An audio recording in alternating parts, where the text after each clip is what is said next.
බුදුරජාණන් වහන්සේගේ බණපදයක් තව කෙනෙකුට අහන්න සලස්වනවා කියන එක මහ විශාල පිනක්.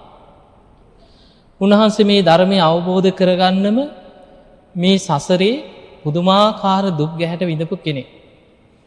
20 අසංඛ්‍ය කල්ප ලක්ෂයක් පුරා උන්වහන්සේ බුද්ධත්වයේ ගැන ප්‍රාර්ථනා කරමින් 9 සංඛ්‍ය කල්ප ලක්ෂයක් මනසින් බුදුබව ප්‍රාර්ථනා කරමින් මනෝ ප්‍රනිධානය සම්පූර්ණ කරා. ඊළඟට වචනයෙන් බුදුබව ප්‍රාර්ථනා කරමින් සත් අසංඛ්‍ය කල්ප ලක්ෂයක් වාක් ප්‍රනිධානය සම්පූර්ණ කරා. මේ විදිහට අසංඛ්‍ය 16කුත් කල්ප ලක්ෂයක් මනෝ ප්‍රනිධානයත් වාක් ප්‍රනිධානයත් සම්පූර්ණ වුණාට පස්සේ තමයි දීපංකර පාදමූලයේ නියත විවරණ ලැබුවේ. එදා ඉඳන් තමයි සාරා සංඛ්‍ය කල්ප ලක්ෂයක් දසපාරමී ධර්මයන් පාරමී උපපාරමී පරමත්ත පාරමී හැටියට බුද්ධත්වයේ අරමුණු කරගෙන සම්පූර්ණ කරන්න පටන් ගත්තා. මේ තරම් සසරේ ඇස් ඉස් මස්ලී දන් දෙමින් බුද්ධත්වයේ අරමුණු කරගෙන පුදුමාකාර වෙහෙසක් වීරියක් ජීවිත පරිත්‍යාගයක් සිදු කරලා බුද්ධත්වයට පත් වෙන්න දෙව්ලොව ඉඳන් මනුස්ස ලෝකයට වැඩම කරලත් මේ ජීවිතයේදී උන්වහන්සේ බුදු වෙච්ච ආත්මෙදී කොයි තරම් දුෂ්කර ක්‍රියාවක යෙදුණද. එතකොට මේ තරම් මහා කැපකිරීමක් කරලා බුදු කෙනෙක් අවබෝධ කරගත්ත ධර්මයක් අපි ශ්‍රවණය කරනවා. ඒ බුද්ධ වචනයක් අපි තව කෙනෙකුට ඇහෙන්න සලස්වනවා. දැන් බලන්න අපි මුලින්ම බුද්ධං සරණං ධම්මං සරණං සංඝං සරණං කියලා තිරුවන් සරණ යනවා. ඊළඟට පංචශීලී සමාදන් වෙනවා. සෝතාපට්ටි අංග 4 තමයි බුද්ධේ අවිච්ඡප්‍රසාදේ, ධම්මේ අවිච්ඡප්‍රසාදේ, සංඝේ අවිච්ඡප්‍රසාදේ, ආර්යකාන්ත සීලය. බුද්ධ ධම්ම සංඝ කියන තුනුරුවන් ගැන අචල සද්ධාාවක් ඇති වෙනවා සෝවාන් වෙච්ච කෙනාට. ඊළඟට ආර්යකාන්ත සීලයෙන් යුක්ත කෙනෙක් බවට පත් වෙනවා. මෙන්න මේ සෝතාපට්ටි අංග 4 තමයි අපි මේ සමාදන් වෙලා මුලින්ම උපාසකෙක් බවට පත් වෙලා උත්සාහ කරන්නේ මෙන්න මේ தത്വෙට අපි ලං වෙන්න. ධර්මාවබෝධය කරා යන කෙනාට එකපාරට නිවන් ලැබෙන්නේ නැහැ. මේ බුද්ධ ශාසනය හරියට මහා සාගරයට බහිනවා වගේ කියන. බුදුරජාණන් වහන්සේ පහාරාද කියලා දේශනාවක බොහෝම ලස්සනට විස්තර කරනවා. පහාරාද අසුරයන් මහා සාගරයට ආස කරනවා කියනවා මහා සාගරයේ පිළිවෙලින් ගැඹුරට යන නිසා. ඒ නිසා අසුරයෝ සාගරයේ දිහා දැකලා සාගරයට ඇලුම් කරනවා කියලා. බුදුරජාණන් වහන්සේ වදාළ මගේ බුද්ධ ශාසනයටත් භික්ෂු භික්ෂුණී උපාසක උපාසිකාවන් ආස කරන්නේ ඇලුම් කරන්නේ බුද්ධ ශාසනයේ පිළිවෙලින් ගැඹුර කරා යන නිසා කියලා. අනුපුබ්බ සික්ඛා, අනුපුබ්බ කිරියා, අනුපුබ්බ ප්‍රතිපදා. පටන් ගන්නකොටම නිවන් දකින්නවා කියලා දේශනා කරන්නේ නැහැ කියලා. ඉස්සල්ලා සීලයක පිහිටනවා. සද්ධාව ඇති කරගන්න. බුදුරජාණන් වහන්සේගේ ධර්මය අහලා මුලින්ම ඇති වෙන්නේ ලෞකික සම්මාදිට්ඨිය. ඒක තමයි ඇති කරගන්න අමාරුමදී. අන්න ඒක තමයි මුලින්ම ඇති වෙන්නේ. ලෞකික සම්මාදිට්ඨිය තුළ තමයි බුදුරජාණන් වහන්සේ පෙන්වන්නේ මෙලවක් තියෙනවා, පරලොවක් තියෙනවා. අපි දන් දෙනකොට මේකේ විපාකයක් අපිට රැස් වෙනවා, දානීය විපාක තියෙනවා. අපි කරන අප උපස්ථාන ආදී මේ පින්කම් වල විපාක තියෙනවා. මේ විදිහට මේ කරන දේවල් වල විපාක අපිට ලැබෙනවා කියලා දේශනා කරලා තියෙන්නේ. ඊළඟට සැප දුක් කර්මයන්ගේ විපාක තියෙනවා. දෙමව්පියන්ට සැලකීමේ විපාක තියෙනවා මෙලොව පරලොව ගැන. ඊළඟට ඒකේ වැදගත්ම දෙයක් තියෙනවා ඕපපාතික සත්වයන් ලෝකේ ඉන්නවා. අන්න ලෞකික සම්මාදිට්ඨිය තියෙන කෙනා පිළිගන්න. ඕපපාතික උපදින නිරේ නිරිසත්ව. අමනුෂ්‍ය පෙරේත ලෝකයයි. දෙවියන් බ්‍රහ්මයන්. එතකොට මේ සියලු දෙනා ඕපපාතිකව පහළ වෙනයි.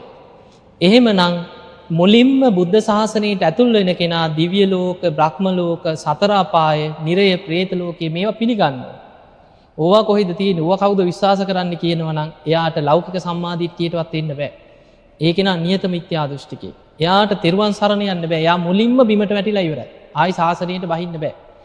ඒ නිසා පටන් ගන්න තැනම අපි පිරිසිදුව ලෞකික සම්මාදිට්ඨිය හදාගත්තේ නැත්නම් අන්න ඒ තුල තමයි බුදුරජාණන් වහන්සේ පෙන්නනවා මේ පිළිවෙලට බහින හැටි. දැන් සතර අපාය ගැන නිරය, තිරිසන් ලෝකේ, പ്രേත ලෝකේ, අසුර අපාය ගැන පිළිගන්න කෙනා ලෞකික සම්මාදිට්ඨිය තුල මේවා පිළිගන්නකොට අන්න අපායේ බයක් උපදිනවා. මම මැරිලා කොහේ යයිද? මේ වගේ භයානක සසර ගමනක නේද මම යන්නේ කියලා අන්න අපායේ බයක් ඇති වෙනවා. ඒ අපාය බයත් එක්ක ලෞකික සම්මාදිට්ඨියේ ඊළඟට කතා කරනවා 10 වෙනියට තියෙනවා තමන්ගේ නුවණින් ජීවිතය අවබෝධ කරලා ප්‍රකාශ කරන ශ්‍රමණක් බ්‍රාහ්මණයන් ලෝකේ ඉන්නවා කියලා පිළිගන්න කියන.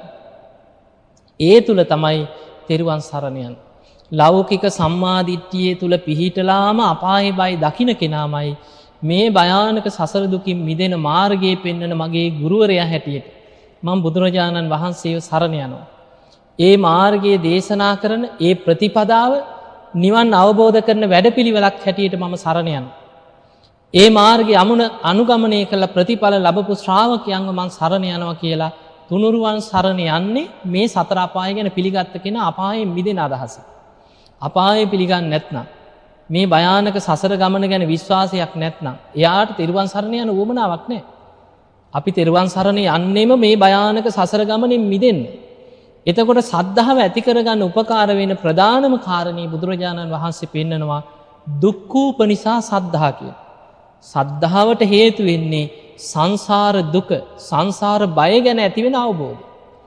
මේ සසර බය දකින්න කෙනාමයි තුනුරුවන්ගේ පිහිට පතන්නේ. සසර බය දකින්න කෙනාමයි භයානක සසරෙන් මිදෙන්න තුනුරුවන් සරණ යන්නේ. එහෙමනම් මේ සසර බය ඇති වෙන්නේ අර ලෞකික සම්මාදිට්ඨිය තියෙන කර්මඵල ගැන විශ්වාසය තියෙන කෙනාට. ඒ නිසා මුලින්ම ඇති කරගන්න දේ තමයි ලෞකික සම්මාදිට්ඨිය. ඒ තුල තෙරුවන් සරණ යන කෙනාගේ ඊළඟ ඉලක්කය තමයි ලෝකෝත්තර සම්මාදිට්ඨිය කරා යන මහන්සි ගන්න. ඒතකොට ලෞකික සම්මාදිට්ඨියට එන කෙනා තමයි ලෝකෝත්තර සම්මාදිට්ඨියට උත්සාහ කරන්නේ. ලෝකෝත්තර සම්මාදිට්ඨිය තමයි චතුරාර්ය සත්‍ය ගැන ඇති කරගන්න අවබෝධඥාන. අන්නේ අවබෝධය ඇති කරගනිද්දී ඉස්සල්ලාම හොඳට ධර්මයේ ඉගෙනගෙන ධර්මයේ ගැන හොඳ පැහැදිලි දැනුමක් ඇතිව මේ අනිත්‍ය ගැන පංච උපාදානස්කන්ධය ගැන මේ සියලු ධර්ම කොටස් ගැන හොඳට ඉගෙනගෙන විමසමින් පහදිනවා බුදුරජාණන් වහන්සේ දේශනා කරපු ධර්මයේ නම් අනිත්‍යමයි කියලා හොඳට විදර්ශනා වඩන්න තමා තුළ ඒක ප්‍රඥාවෙන් දැකීම තුළ ඇති වෙන පැහැදීම. අන්න යාට කියනවා සද්ධානුසාරී. ඊළඟට තවදුරටත් අනිත්‍ය විමසීම තුළ ඇති වෙනවා අර ප්‍රඥාවෙන් අනිත්‍යයි කියලා ටික වැටහෙනවා. අන්න එතකොට ඌ ධම්මානුසාරී මට්ටමට එනවා. ඒ කෙනා තමයි තවදුරටත් ධර්ම මාර්ගයේ වඩලා අන්න සෝවාන් වෙන්නේ. සෝවාන් වෙච්ච කෙනා තමයි සකදාගාමී මාර්ගයේ වඩන්නේ. ඒ මාර්ගයේ යන කෙනා තමයි ඵලයටපත් වෙන්නේ. සකදාගාමී ඵලයටපත් වෙච්ච කෙනා තමයි අනාගාමී මාර්ගයේ වඩාගෙන. ඒ මාර්ගයේ වඩාගෙන යන කෙනා තමයි අනාගාමී ඵලයටපත් වෙන්නේ. ඒ ඵලයට ආපු කෙනා තමයි අරහත්ත්වේ පිණිස මාර්ගයේ වඩන්නේ. ඒ වඩපු කෙනා තමයි රහත් වෙන්නේ. එතකොට මේක පිළිවෙලට යන දෙයක්. ඒ නිසා බුදුරජාණන් වහන්සේ වදාළා මේ බුද්ධ ශාසනයේ හරියට මහා සාගරයක් ගැඹුරට යනවා වගේ ටික පිළිවෙලින් තමයි කිව ගැඹුර කරා යන්නේ. අන්න ඒ නිසා පින්වතුනි අපි බොහොම ක්‍රමානුකූලව ධර්මයේ කරා යන්න නිරවුල් නිවැරදි වැඩපිළිවෙලක් තුළ උත්සාහයක් ගන්නට ඕන. දැන් බලන්න බුදුරජාණන් වහන්සේ පෙන්නනවා මේ ලෝකයේ ඉන්න සියලුම මිනිස්යන් කොටස් 4කට බෙදනවා. ඒ 4 තුල ධර්මාවබෝධය ලබන කොටස් 3ක් ඉන්නවා. උග්ගටිතඤ්ඤෝ, විපටිතඤ්ඤෝ, නෙය්‍ය. ඒ කොටස් 3ම ධර්මාවබෝධය ලබන අය. ධර්මාවබෝධය ලබන්න බැරි මිනිස් මේ ලෝකේ ඉන්නවා. අන්න ඒ අයට කියනවා පදපරම කියලා. එතකොට බුදුරජාණන් වහන්සේ මේ අය විස්තර කරනකොට පෙන්නනවා උග්ගටිතඤ්ඤෝ කියලා කියන්නේ මේ සසරේ ධර්මාවබෝධය ඉලක්ක කරගෙන පින පුරාගත් අය කියලා. දැන් අපි දන් දෙනවා, පින් කරනවා, සිල් රකින්නවා, මේ බණ අහනවා. දැන් ඔබ ධර්ම දේශනාවක් සිදු කරත් ඒකේ අවසාන ප්‍රාර්ථනාව මොකක්ද? මේ ධර්ම දානමේ පිනෙන් අපිට නිවන් අවබෝධයම සැලසේවා. එතකොට අපි ප්‍රාර්ථනා කරන්නේ නිවන් අවබෝධය.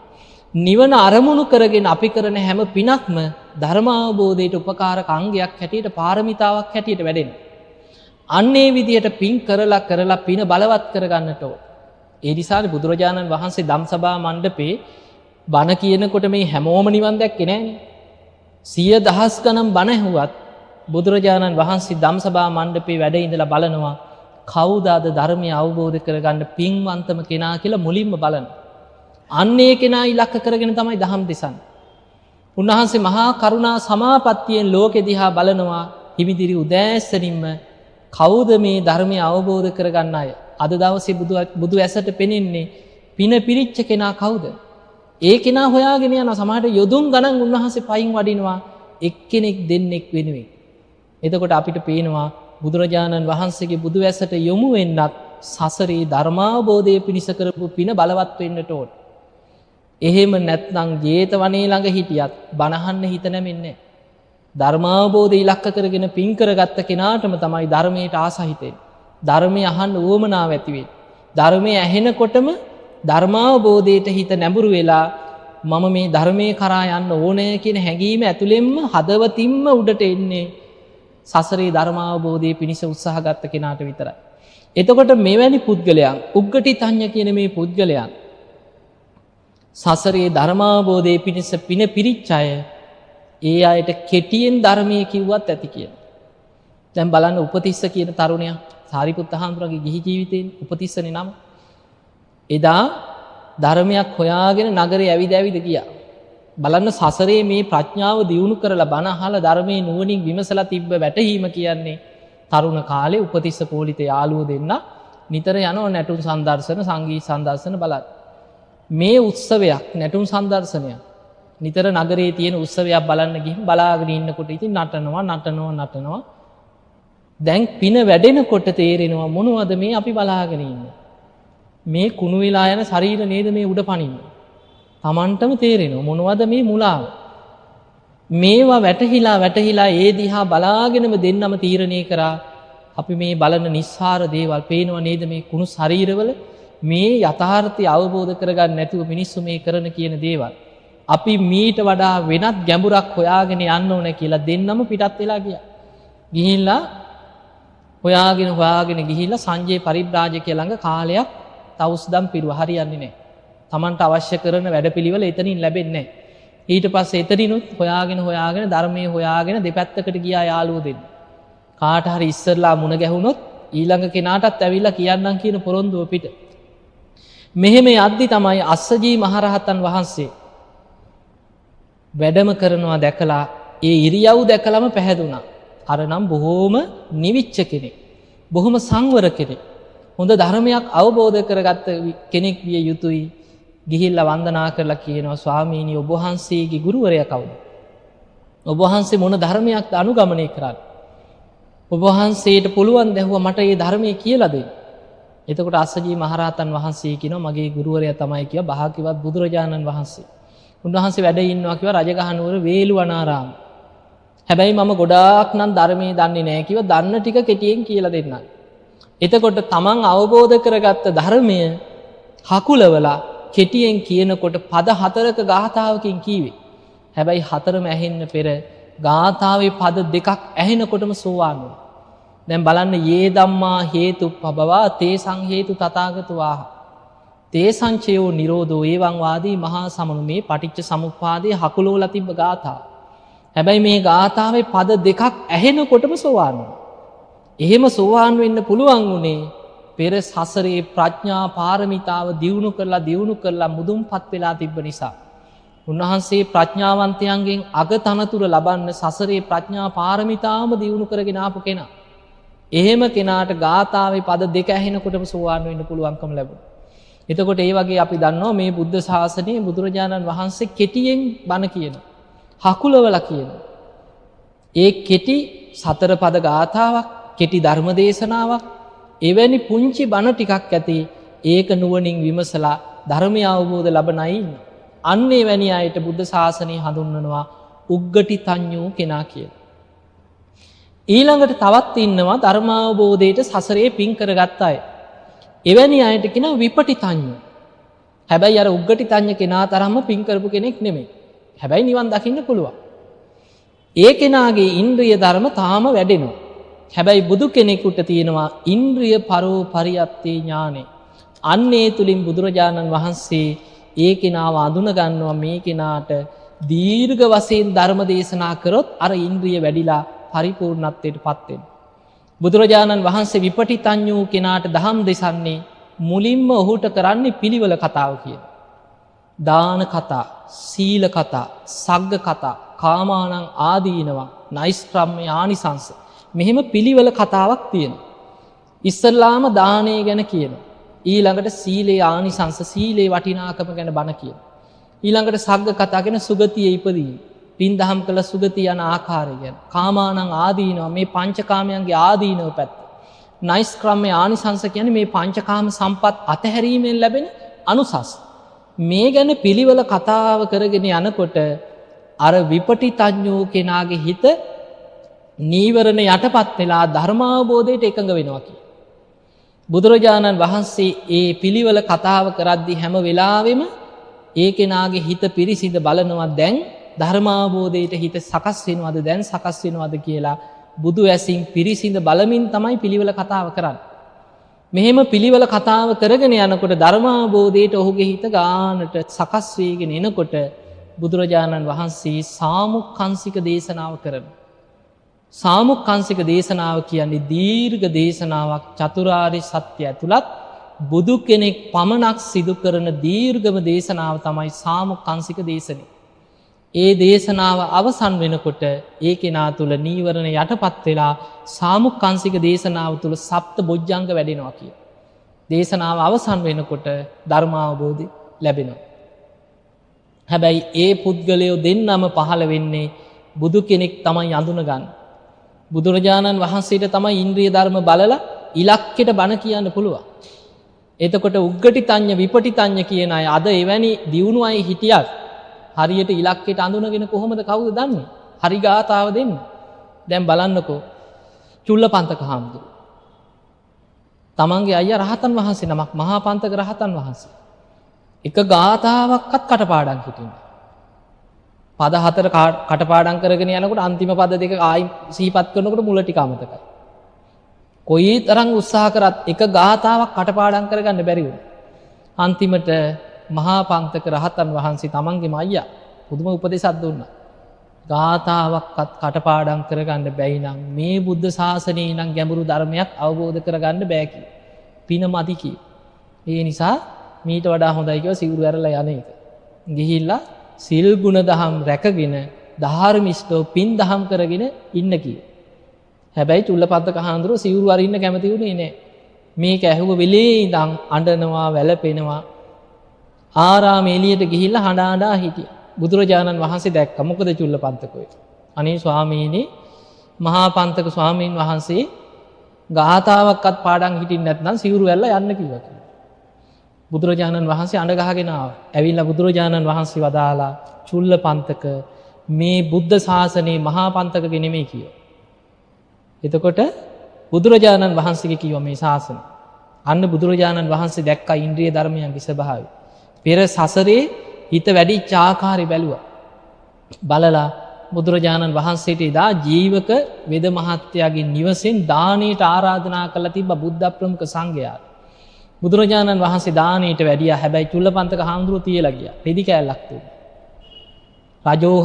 රජෝහරණං කියලා රෙදි කඩ පිරිමදින්න කියලා තියලා ගියා.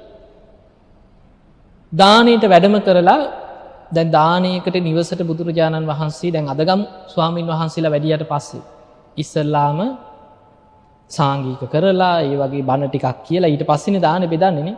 ඒ වගේ බුදුරජාණන් වහන්සේ අර නිවසට වැඩම කරලා ජීවක විද මහත්ය ඇතුළු මේ පිරිසට අනුශාසනා කරලා භුක්තානුමෝදනා ධර්ම දේශනා කළා. දැන් දානි බෙදන්න හදනකොටම බුදුරජාණන් වහන්සේ පාත්‍රේ වැහුවාති.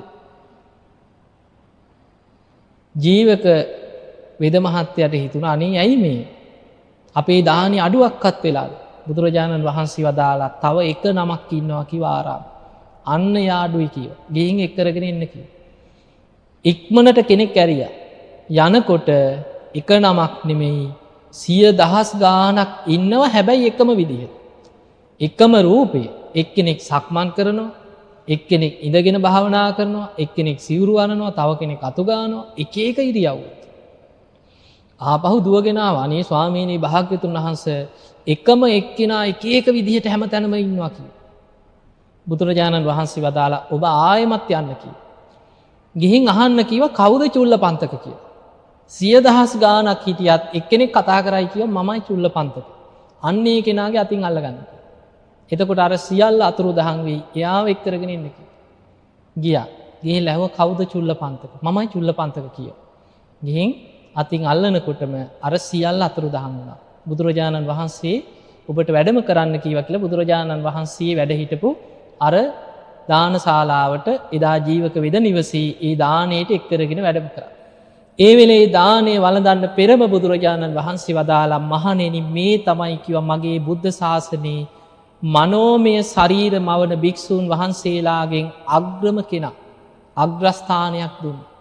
එතකොට බලන්න එක ගාථාවක් කටපාඩම් කරගන්න බැරි වෙච්ච කෙනා බුදුරජාණන් වහන්සේ දැක්කා මොකක්ද දෙන්න තියෙන උපක්‍රමය.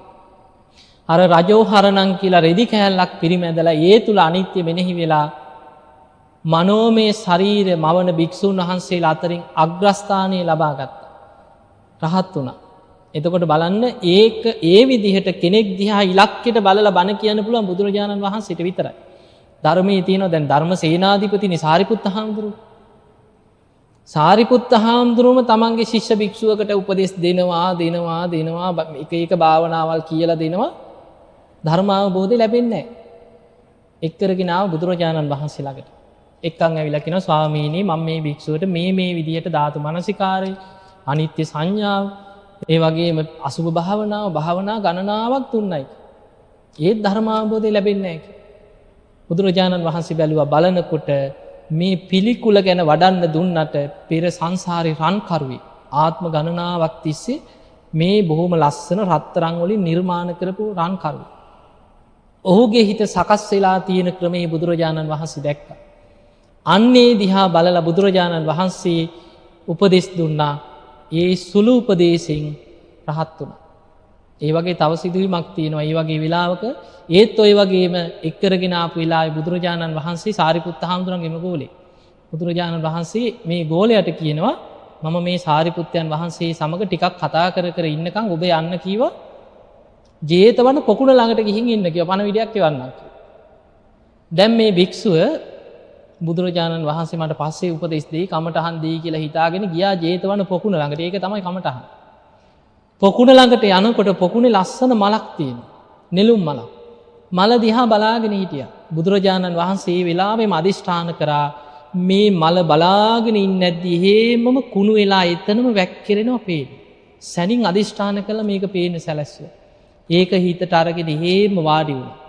වාඩි වෙලා අනිත්‍ය වශයෙන් මෙනෙහි කරා මගේ කයටත් මේ ඉරණමම නේද අත්වේ. අර මල පර වෙලා යන ආකාරය කය අනුව ගලපා බලමින් භාවනා කරා සුළු වෙලාවකින් රහත් වුණා. බුදුරජාණන් වහන්සේ සාරිපුත්ත හාමුදුරුවෝ එක්ක ගන්ධ කුටිය කතා කර ඉන්නවා. බුදුරජාණන් වහන්සේ සාරිපුත්ත හාමුදුරන්ට වදාළා සාරිපුත්ත දැන් ඔබේ අර ගෝල භික්ෂුවට දැන් හරි කිව්වා ඉන්න කියන්නේ. අන්න ධර්මාවබෝධය ලැබිලා. එතකොට බලන්න ඒ වගේ පුද්ගලයාගේ ඉන්ද්‍රිය ධර්ම අඳුනගෙන ඉලක්කයට දහම් දෙසන්න පුළුවන් බුදුරජාණන් වහන්සේට පමණයි. උන්වහන්සේ අද නැහැ. හැබැයි උග්ගටිතඤ්ඤ විපටිතඤ්ඤ කෙනෙක් අද හිටියත් අදත් නිවන් දකින්න ක්‍රමයක් තියෙනවා අපිට. ඒ තමයි නෙය්‍ය පුද්ගලයන් ධර්මාවබෝධය කරා යන ක්‍රමය. එතකොට නිවන් අවබෝධ කරන පුද්ගලයෝ 3 දෙනෙක් ඉන්නවා. උග්ගටිතඤ්ඤ විපටිතඤ්ඤ නෙය්‍ය. එතකොට අද අපිට ඉතුරු වෙලා තියෙන්නේ ධර්මය. ධර්මයේ තුලින් නිවන කරා යන ක්‍රමය. සාසුන් වහන්සේ පිරිනිවන් පාලා. එතකොට අපි ධර්මය ඇසුරු කරගෙන නිවන් දකින්න ක්‍රමේ තමයි නෙය්‍ය පුද්ගලයන් ධර්ම අවබෝධය කරා යන ක්‍රමය. මේ ක්‍රමේ හොඳට තේරුම් ගන්න. බුදුරජාණන් වහන්සේ වදාළ නෙය්‍ය පුද්ගලයා ධර්ම අවබෝධය කරා යන්නේ සුතා හොඳට ධර්මය අහන්නට ඕන. දතා ඇසූ ධර්මය ධාරණය කර ගන්නට ඕන. වචසා පරිචිතා ඒ ධර්මය නිතර වචනින් පුරුදු කර ගන්නට ඕන. මනසානුපෙක්කිතා ඒ පුරුදු කරගත් ධර්මය නිතර නුවණින් විමසන්නට ඕන. අන්න එහෙම විමස යනකොට ඒක තමයි භාවනාව. යෝනිසෝ මනසිකාරය දෙනවා. නිතර විමස බලනවා දිට්ඨියා සුප්පටි විද්දා තමන්ගේ දෘෂ්ටිය ධර්මාවබෝධයට නැඹුරු වෙලා සම්මා දිට්ඨියට හැඩගැහෙන. අන්න අද අපිට ධර්මයේ කරා යන්න තියෙන ක්‍රමය. ඒ නිසා පින්වතුනි අද හොඳට බණ අහන්නට ඕන. ඒක තමයි අද අපිට නිවන් දකින්න තියෙන ක්‍රමය. අද අපේ ඉන්ද්‍රිය ධර්ම බලලා කෙටි ක්‍රම වලින් නිවන පෙන්වන්න බුදුරජාණන් වහන්සේ නැහැ. අද ඉන්න අයගේ කෙටි ක්‍රම ගත්තොත් ධර්මාවබෝධේ වෙන පැත්තකට යනවා. ඒ නිසා අද අපිට තියෙන්නේ බුදුරජාණන් වහන්සේගේ ධර්මය හොඳට අධ්‍යයනය කරලා ධර්මයේ ගැන දහම් දැනුම ඇති කරගන්නට ඕනේ. සුතා. මොන ධර්මයේ ගැනද සුතවත් භාවය ඇති කරගන්නේ? සත්තිස් බෝධිපාක්ෂික ධර්ම ගැන. සතර සතිපට්ඨාන, සතර සම්‍යක්ප්‍රධාන වීරිය, සතර ඉර්ධිපාද, පංචේන්ද්‍රිය, පංච බල, සප්ත බොජ්ජංග, ආර්ය අෂ්ටාංගික මාර්ග. මෙන්න මේ බෝධිපාක්ෂික ධර්මයන් ගැන අපි හොඳ ශ්‍රුතවත් භාවයක් ඇති කරගන්න ඕනේ. දැන් එදා තිබ්බේ සුතා විතරනේ. ඇසීමක් විතරයි. ඒ නිසායි සුතා කියලා තියෙන්නේ. දැන් එදා පොත්වල ලියලා තිබ්බේ නෑනේ. ඔය මාතලේ අලි විහාරයේදී ග්‍රන්ථාරූඪ කරේ බැමිණිතියා සායෙන් පස්සේනේ. මේ ඇතිවෙච්ච නියගෙන් පස්සේ. එතකම්ම මේක කටපාඩමින් දරාගෙන තමයි ධර්මය අරගෙන ආවේ රහතන් වහන්සේලා. එදා බණ ඇසීමක් තිබ්බේ. හැබැයි අද ඔබට හොඳ ශ්‍රුතවත් භාවයක් ලැබෙන කාලයක්. දැන් ඔබ හිතන්න ඔබේම මිය පරලොව ගිය ආච්චිලා සීයලා ගැන හිතන්න. අම්මලා තාත්තලා ගැන හිතන්න මීට අවුරුදු 10කට 15කට කලින් මිය පරලොව ගියා නම් ඒ අයට මෙහෙම බණක් අහන්න මේ රටේ තිබ්බද වාසනාවක් ඒ කාලේ? තිබ්බේ නෑ. ඉස්සර දන්නේ නෑ පිරිත් පොතයි ජාතක පොතයි විතරයි දන්නේ. පිරිවානා පොත් වහන්සේ ජාතක පොත් වහන්සේ. ඒ කාලේ බරණැස් නුවර බ්‍රහ්මදත්ත රජුරුව ගැන විතරයි අහලා තියෙන්නේ. ජාතක කතාවක් විතරයි. ඉස්සර බණක් උනත් ගියේ එක ගුවන් විදුලියයි තිබ්බේ රජයේ ගුවන් විදුලිය. ඒකත් අහුවෙන්නේ නෑ. පොයට විතරයි බණක් කියන්නේ. පොයි ධර්ම දේශනාව කියලා. අද එහෙම නෙමෙයි. අද පැය 24ම බණ යන නාලිකා. දැන් බුඩිස් channel එකේ පැය 24ම බණ අහන්න. අනිත් හැම FM නාලිකාවකම ධර්ම දේශනා ධර්ම සාකච්ඡා බලන්නකො පොයට. කොහෙට කැරකුවත් හැම එකේම බණනේ.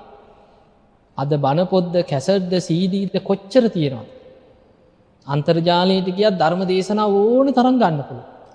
එතකොට ධර්මයේ ඉගෙන ගන්න කෙනෙකුට අද ඕනේ තරම් ධර්මයේ ඇසෙනවා. ශ්‍රුතවත් භාවය ඇති කරගන්න ඕනේ තරම් අවස්ථා තියෙනවා. ඊළඟ දේ තමයි දතා. ඒ අහන ධර්මයේ ධාරණය කරගන්න ඕනේ. තමා තුල ගබඩා කරගන්න. මතක තියාගන්න. ඇසූ ධර්මයේ ධාරණය කරගත යුතු. දතා කියන්නේ ඒක. ඊළඟට වචසහ පරිචිතා. වචනෙන් පුරුදු කරන්න කියලා. අන්න අපිට අද නිවන් දකින්න තියෙන ක්‍රමය. නිතර වචනයෙන් පුරුදු කරන්න, සජ්ජායනා කර කර පුරුදු කරන්න කියලා. බුදුරජාණන් වහන්සේ පෙන්වනවා අසජ්ජාය මලාමත්තා.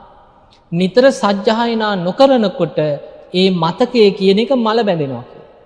දැන් බලන්න අපි යමක් නිතර නිතර සිහි කරන්නනේ අපිට ඒක අලුත් වෙවි තව දුරටත් ගැඹුරෙන් වැටහෙන්නේ.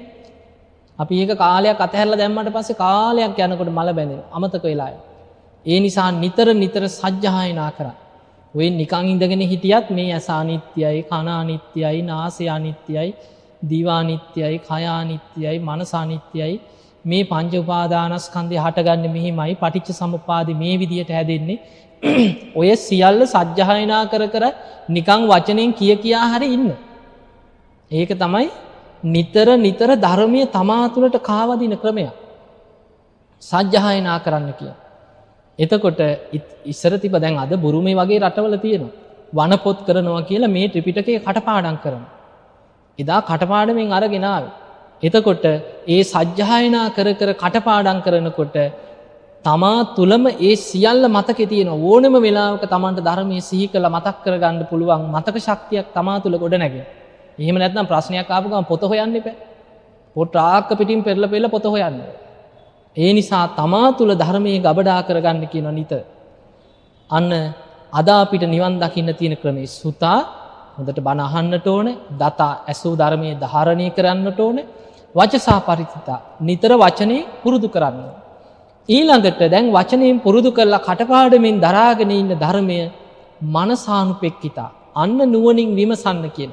ඒක තමයි යෝනිසෝ මනසිකාරය කියලා කියන්නේ. මනසානුපෙක්කිතා. බුදුරජාණන් වහන්සේගේ ධර්මයේ ඕපනයිකයි. ඕපනයිකයි කියන්නේ තමා තුලට පමුණවාගෙන බලන්න කියලා. අන්න තමා තුලින් විමසලා යෝනිසෝ මනසිකාරයේ දෙන්න ඕනේ මනසානුපෙක්කිතා. ඒ කියන්නේ මේ වගේ දෙයක්. දැන් අපි ගමු සුතා. අපි බණක් අහනවා. මොකද්ද බණ? දැන් අපි ගමු මෙහෙම. මේ ඇස අනිත්‍යයි. කන අනිත්‍යයි. නාසය අනිත්‍යයි. දිව අනිත්‍යයි. කය අනිත්‍යයි. මනස අනිත්‍යයි කියලා ඔන්න බණ ටිකක් ඇහුවා. දැන් බුදුරජාණන් වහන්සේගේ දේශනයක් අපි ඇහුවා කියමු ඔන්න සුතා. දැන් අපි ඒක ධාරණය කරගත්තා. ඒක මතක තියාගත්තා. වචසා පරිච්ඡේද. දැන් වචනෙනුත් පුරුදු කරනවා. අපි නිතර සීක ඇහැ අනිත්‍යයි, කන අනිත්‍යයි, නාසය අනිත්‍යයි කියලා වචනෙනුත් දැන් අපි මේක පුරුදු කරගෙන තියෙනවා. දැන් අපි මොකද කරන්නේ? මනසානුපෙක්කිතා. අන්න දැන් මොකද කරන්නේ? තමා තුළින් බලනවා, හොඳට භාවනා කරමින් විමසලා බලනවා, ඇත්තටම මගේ ඇහැ අනිත්‍යද? අන්න තමන්ගේ ඇහැට කිමිදිලා බලන. කොහොමද මගේ ඇහැ හැදුනේ? නාම රූප පච්චයා සලආයතන. ආයතන 6 ඇතුනේ නාම රූප නිසා. එහෙමනම් මේ ඇහැ තුල තියෙනවා පඨවි ආපෝ තේජෝ වායෝ කියන සතර මහා ධාතුන්ගේ පැවැත්ම. මේ ඇහැ ලෙඩ වෙනවා, ජරාවටපත් වෙනවා, තුවාල හැදෙනවා, කුණු වෙනවා, මැරී යනවා. මේ ඇහැ තුල නොයේක් රෝග හට ගන්න. අන්න විමස එකින් එක බලන්න.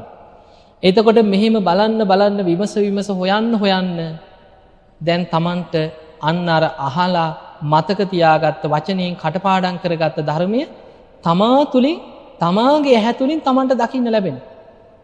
එතකොට දැන් කලින් තිබුණේ අහලා තිබ්බ මතකයක්. ඇහැ අනිත්‍යයි, කන අනිත්‍යයි. ඕක මං අහලා තියෙනවා. දැන් එහෙම නෙමෙයි. දැන් මගේ ඇහැ අනිත්‍යයි කියලා මා තුලින් විමසලම Taman දන්නවා. අන්න ඒ නිසා මනසානුපෙක්කිතා කියන්නේ අපි අහලා තියෙන ධර්මය ධාරණය කරගත්ත දේ තමා තුළින් විමස බලන්න කියලා. ඒ බලනකොට ඇස කන නාසය දිවකය මනස කියන ආයතන හයත් ඒ ආයතන ඔස්සේ හටගන්න පංච උපාදානස්කන්ධයනුත් ඒ පංච උපාදානස්කන්ධය ගැන අවිද්‍යාවත් තණ්හාවත් නිසා පටිච්ච සමුප්පාදේ හැදෙන ආකාරයත් විමස තමා තුළ ක්‍රියාත්මක වෙන ආකාරය දකින්න ඕන. අන්න ඒකට තමයි යෝනිසෝ මනසිකාරයේ විදර්ශනා වැඩිම කියලා කියන්නේ. භාවනා කරනවා කියන්නේ ඕක. අන්න තමා තුළින් බලන. එහෙම බලනකොට අන්න දැන් සුතා, දතා, වචසා පරිචිතා, මනසානුපෙක්කිතා. ඊළඟ එක තමයි දිට්ඨියා සුප්පටිවිද්දා. තමන්ගේ දෘෂ්ටිය ඍජු වෙලා ධර්මාවබෝධයට පිරිසිදු වෙනවා. අපිට කලින් තිබ්බ දෘෂ්ටියක් නිට්ටයයි, සැපයි, ආත්මයි, සුභයි කියලා සංඥා විපල්ලාසයන්ගෙන් හැදිච්ච අවිද්‍යා සහගත දෘෂ්ටියක් අපිට තිබ්බේ. ඒක තමයි අපිට කලින් තිබ්බ දෘෂ්ටිය. ඒ දෘෂ්ටිය පිරිසිදු භාවයට පත් වෙනවා තමාගේ ඇස කන නාසය දිවකය මනස අනිත්‍යයි කියලා තමා තුළින් විමසන්න අර තිබ්බ වැරදි දෘෂ්ටිය නැති වෙලා තමන්ටම ඇති වෙනවා නිවැරදි දෘෂ්ටියක්. මේ ඇහැ අනිත්‍යයි.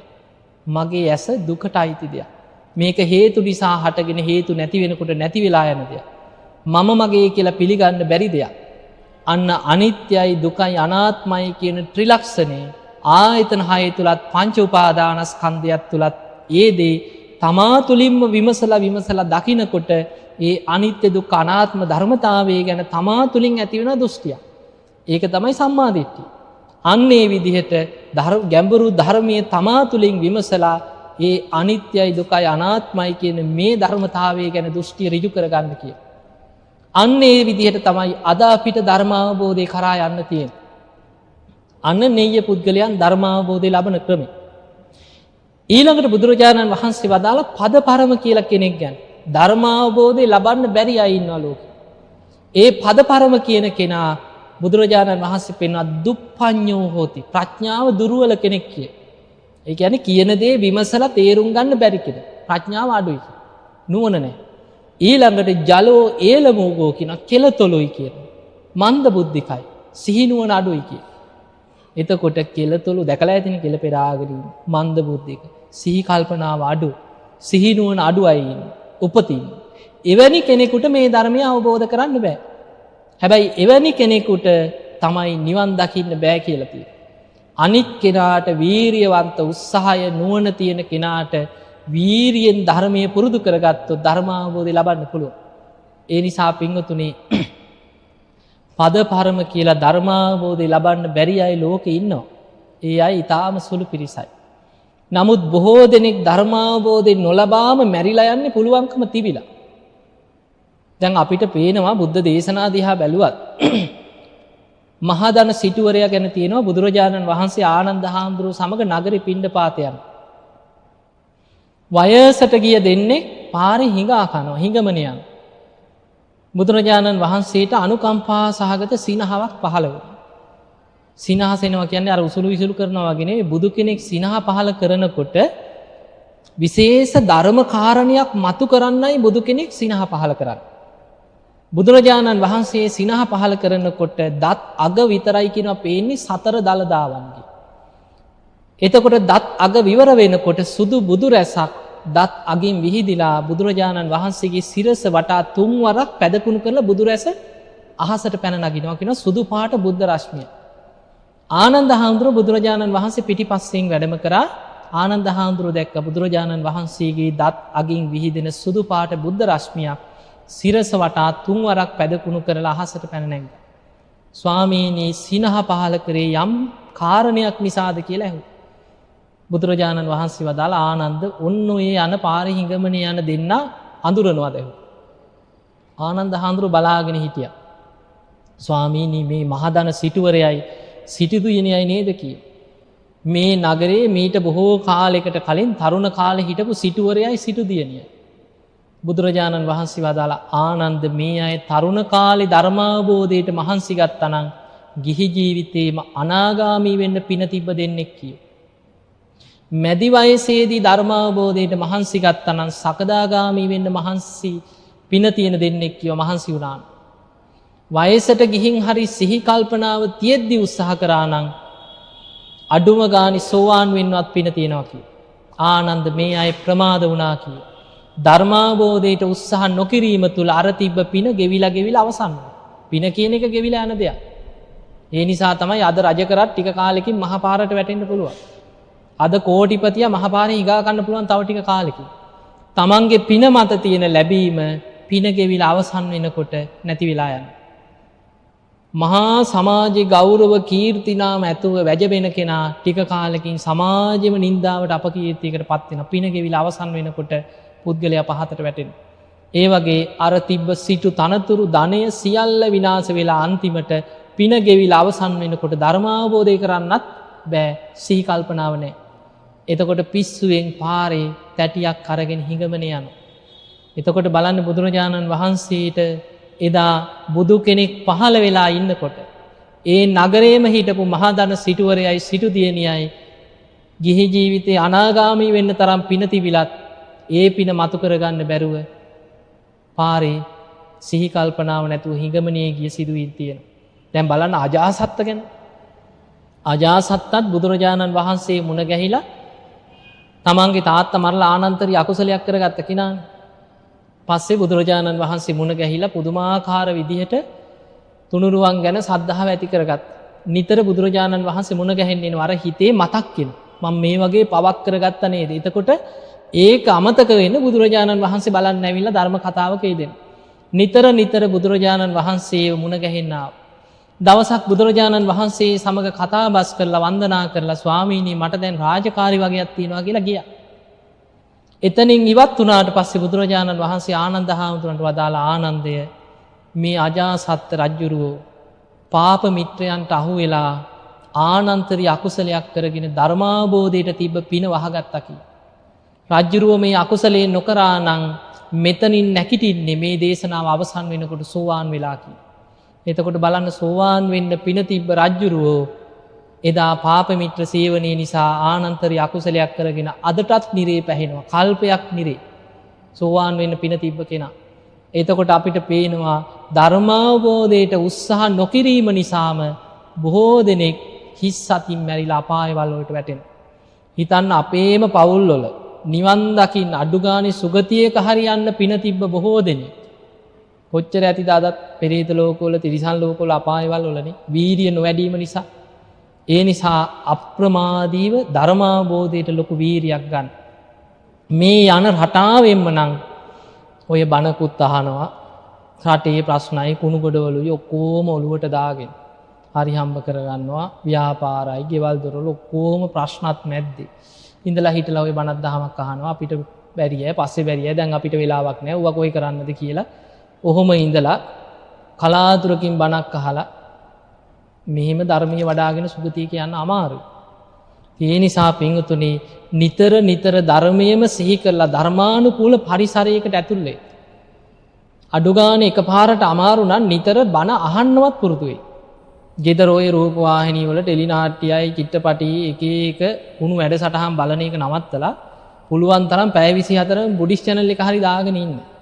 අර බණ ඇහෙනකොට කාලයක් යනකොට ඔළුවට මේවා ටික ටික යනවා. Taman දන්නේම නැහැ හොඳ දහම් දැනුමක් Tamanට ගොඩ නැගිලා. එහෙම දහම් දැනුම Tamanට හැදෙනකොට, දහම් දැනුම Tamanට ගොඩ නැගෙනකොට Tamanගේ හිත ධර්මාවබෝධයට ටික ටික නිකම්ම සකස් වෙලා යනවා. අන්න ඒ නිසා පින්වතුනි හොඳට බණ අහන්න. අද අපිට ධර්මයේ අවබෝධ කරන්න තියෙන ওই ක්‍රමයට. සුතා හොඳට බණ අහන්නට ඕන. දතා ඇසූ ධර්මයේ හොඳට ධාරණය කරගන්න ඕන. වචසා පරිචිතා. ඒ ධර්මයේ හොඳට වචනේනුත් පුරුදු කරගන්නට ඕනේ. මනසානුපෙක්කිතා නුවණින් විමසමින් තමන්ගේ ජීවිතයට ගලපා බලමින් භාවනා වඩන්නට ඕන. දිට්ඨියා සුප්පටි විද්දා. අන්න එතකොටයි තමන්ගේ සම්මා දිට්ඨිය මේ සම්මා දිට්ඨිය ධර්මාවබෝධයට නැඹුරු වෙලා වර්ධනය වෙලා ධර්මාවබෝධය ලැබෙන්නේ. එහෙමනම් පින්වත් හැම දිනාම දැඩි අදිෂ්ඨානයක් ඇති කරගන්න.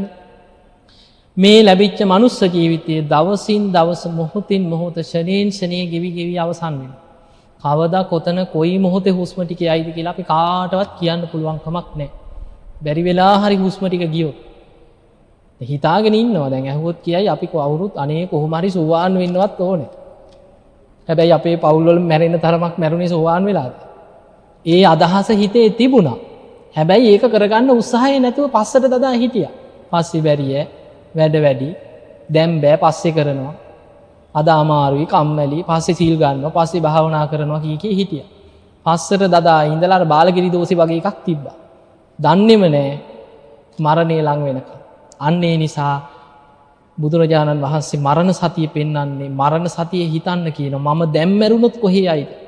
ඒ විදියට හිතන කෙනාට තමයි අප්‍රමාදීව ධර්මයේ දියුණු කරගන්න පුළුවන්කම ලැබෙන්නේ. එහෙමනම් ඔබ හැම දිනාටම අප්‍රමාදීව සද්ධාදී ගුණ ධර්ම දියුණු කරගෙන ධර්මාවබෝධයේ පිණිසම මේ ධර්මානුශාසනාමය පින ඔබ හැම දිනාටම උපකාර වේවා කියලා අපි ආශිර්වාද කරනවා.